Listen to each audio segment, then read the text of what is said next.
viena intervija, mums šeit vietējā intervija jāuzprast, kur kas atrodas. Vai viņas ir to telpu? Sveicāt, vecozēm. Sveicāt, kā iet? Aizved man uz stilā. Kur tad tāda atrodas? Nu, vecais stilā. Klausies, mēs šeit meklējam, un tikko mēs čoku nevaram atrast. Kur tas vecumnieku čoks ritīgais ir? Mums tur čoms pa biģē trāpīja vienkārši, saproti.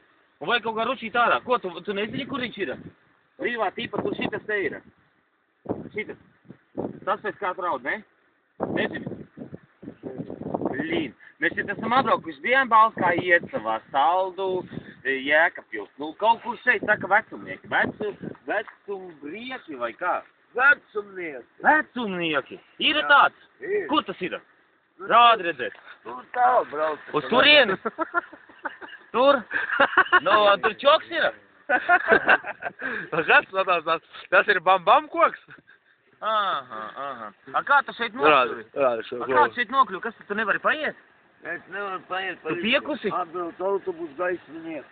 Ar gaisminieku. Un cik tev tālu jāiet, vecozēm? Tālī tā tur. Līdz telpai? Ko? Līdz telpai? Jāčāpo, ja? Jā. O, jā. Kā tu Bagāžniekā ielīdīšu? Tu āliņš. Nu, mēs vēl varam kravas nodalījumā paņemt, ja brauksi. Ko? Mēs braucam pie draugu uz telpi. Nu jā, nu. Kravas nodalījumā brauksi? Ar mieru? Tev. Nu jā, bet nekāds tur īpaši, nu, kā lai to sacīt jāsaka? Nekāda īpaši varianta tur nav. Nu tā, nu. Nu nē, viņš man tur samītīs visu. Nē, ielīdīšu.